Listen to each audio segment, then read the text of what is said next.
là aujourd'hui pour recevoir le Grand Prix de la presse médicale, ce qui est pour moi une surprise et, euh, et une reconnaissance importante, non pas pour moi-même, mais surtout ça démontre que le VIH-Sida intéresse encore.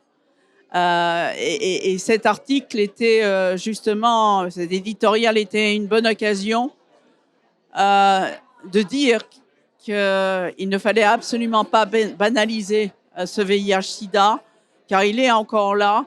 Et en plus, on a beaucoup appris à la fois de nos forces et de nos faiblesses pour améliorer globalement la santé dans le monde.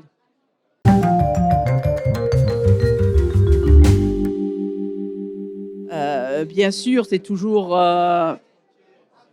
émouvant de recevoir un prix, quel qu'il soit. C'est vrai que je suis un peu habituée au prix, mais ça fait toujours plaisir et surtout, quand je reçois un prix, je pense jamais à moi-même. Je pense aussi à tous ceux et celles qui ont travaillé depuis plus de 36 ans à se battre contre une maladie comme le VIH-Sida. Et je pense surtout aux personnes vivant avec le VIH et je pense surtout à ceux qui n'ont pas pu attendre les traitements et l'avancée de la science.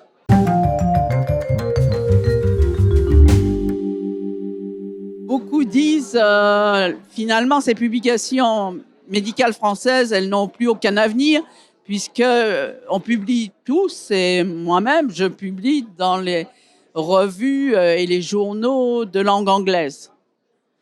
Pourtant, on s'aperçoit dans la réalité qu'il y a beaucoup de nos collègues en milieu hospitalier, des jeunes chercheurs, des étudiants, qui ont besoin justement d'informations sur des thématiques qui ne sont pas forcément les leurs.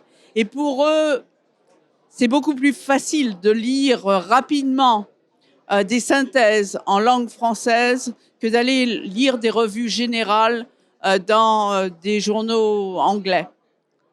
Deuxième point pour moi qui est important, moi qui ai beaucoup travaillé avec l'Afrique et avec l'Asie du Sud-Est, pour nos collègues francophones dans des pays d'Afrique qui pratiquent pas toujours très bien la langue anglaise, c'est un moyen fabuleux justement pour eux d'avoir l'accès à l'information la plus actualisée, la plus actualisée.